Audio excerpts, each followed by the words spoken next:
Doctor Moumita Debnath एक 31 साल की डॉक्टर, उनके आगे बहुत अच्छा फ्यूचर था।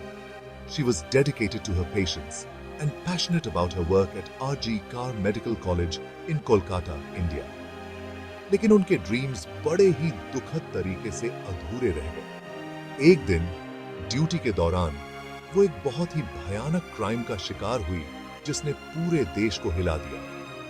डॉक्टर देबनाथ के साथ बलात्कार हुआ और उनका मर्डर कर दिया गया। इस घटना ने गुस्से और दुहक का फायर स्टॉर्म बढ़ा दिया। जस्टिस और महिलाओं के लिए एक सेफर इंडिया की मांग तेज हो गई।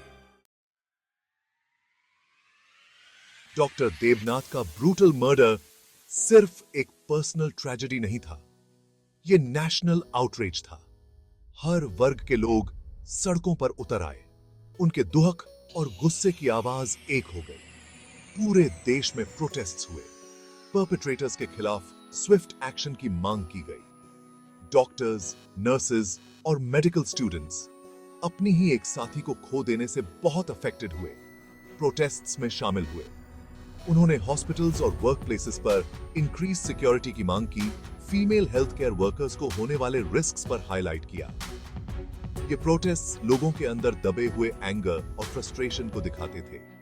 ये घटना विमेन सेफ्टी इन इंडिया पर चर्चा शुरू करने का एक लाइटनिंग रॉड बन गई। सरकार, जो विमेन सेफ्टी इश्यूज पर पहले से ही स्क्रूटनी का सामना कर रही थी, अब और प्रेशर में आ गई।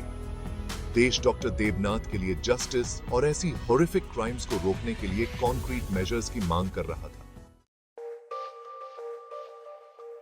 डॉक्टर देबनाथ की दर्दनाक मौत ने उस कांस्टेंट फियर को उजागर कर दिया जिसके साथ इंडिया में कई महिलाएं जीती हैं। इस घटना ने नेशन को एक अनकंफर्टेबल ट्रूथ का सामना करने पर मजबूर कर दिया। इंडिया में महिलाएं सेफ नहीं हैं, ब्रॉड डेलाइट में भी नहीं, अपने वर्क प्लेसेस पर भी नहीं। हर दिन भारत में अनगिनत महिलाओं को हरासमेंट, असॉल्ट और हिंसा का एवर प्रेजेंट थ्रेट का सामना करना पड़ता है। उन्हें एक ऐसी दुनिया में नेविगेट करना पड़ता है जहां उनकी सेफ्टी की कोई गारंटी नहीं है। डर हर जगह है जो उनके चॉइसेस को शेप करता है, उनकी फ्रीडम को लिमिट करता है और उनकी जिंदगी पर एक लॉन्ग शैडो डालता है। ये फियर सिर्फ फिजिकल वायलेंस तक सीमित नहीं है, ये सटल तरीकों से भी दिखता है। एवरीडे सेक्सिज्म में, कैजुअल मिसोजिनी में और पेट्रियार्कल नॉर्म्स को कंफर्म करने के कांस्टेंट प्रेशर में। ये फियर एक हैवी बर्डन है जो जनरेशन से जनरेशन चलता आ रहा है। डॉक्टर देबनाथ का ब्रूटल रेप और मर्डर इंडिया में टॉक्सिक मैस्कुलिनिटी की डीप रूटेड प्रॉब्लम को बेयर करता है। ये हार्मफुल सोसाइटल नॉर्म जो अग्रेशन और डोमिनेंस को मैनहुड का मार्कर मानता है, एक ऐसा एनवायरनमेंट क्रिएट करता है जहां वायलेंस अगेंस्ट वुमेन को न केवल टॉलरेट किया जाता है बल्कि अक्सर नॉर्मलाइज किया जाता है। छोटी उम्र से ही लड़कों को अक्सर अपनी इमोशंस को सप्रेस करना, औरतों को कंट्रोल करने की ऑब्जेक्ट्स के रूप में देखना और मैस्कुलिनिटी को पावर और अग्रेशन से इक्वेट करना सिखाया जाता है। मैनहुड का ये डिस्टॉर्टेड व्यू बहुत ही डेवास्टेटिंग कॉन्सिक्वेंसेस पैदा करता है। ऐसे कल्चर को कंट्रीब्यूट करता है जहां वायलेंस, डोमिनेंस और कंट्रोल दिखाने का टूल बन जाता है।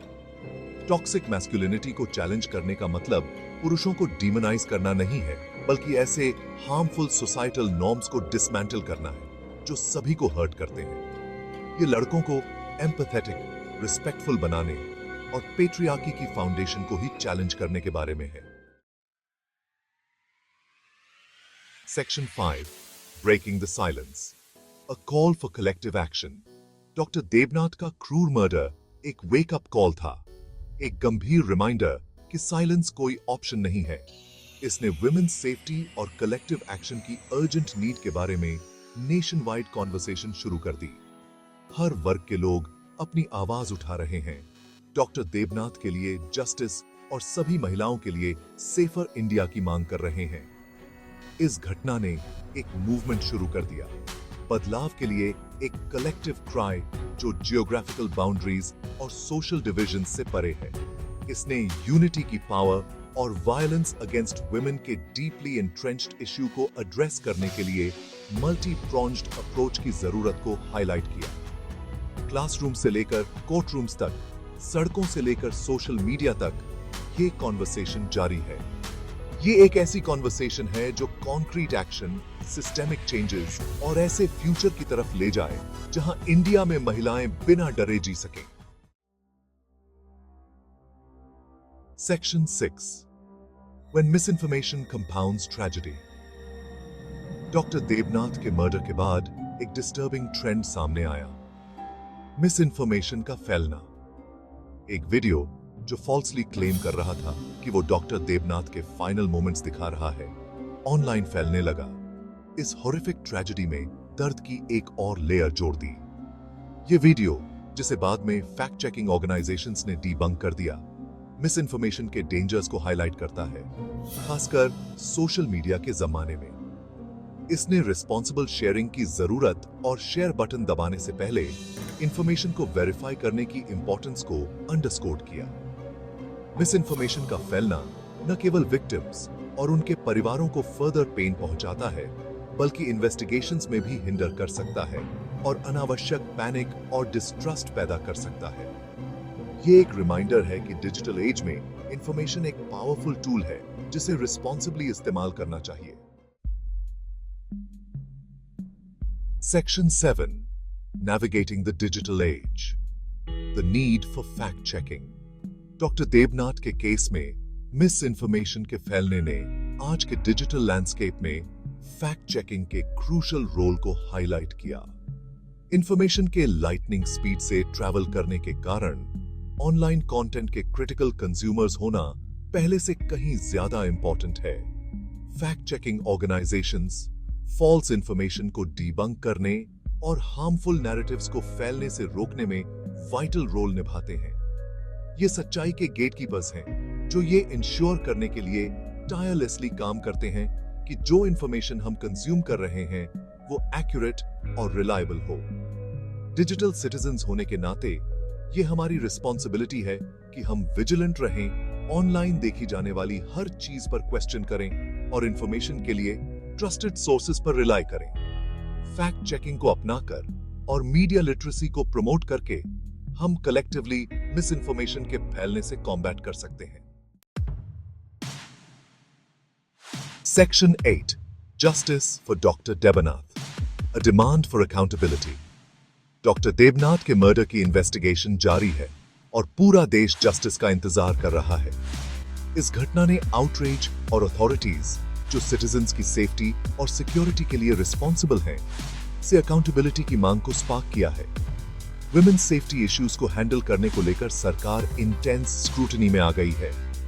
पब्लिक सिर्फ वर्ड से ज्यादा की मांग कर रही है। वे एक्शन की मांग कर रहे हैं। वे डॉक्टर देवनाथ और वायलेंस के सभी विक्टिम्स के लिए जस्टिस की मांग कर रहे हैं। जस्टिस की कॉल इस हॉरिफिक क्राइम के परपेट्रेटर से आगे तक एक्सटेंड करती है।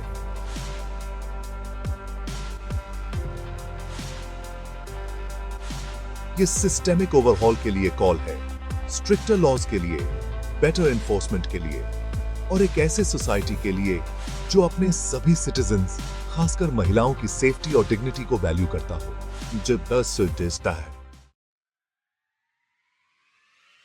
Building a safer tomorrow, a collective responsibility.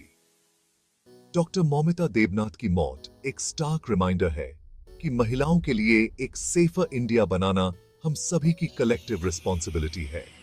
इसके लिए एटीट्यूड्स में फंडामेंटल शिफ्ट और पेट्रियार्कल नॉर्म्स को डिसमेंटल करना जरूरी है।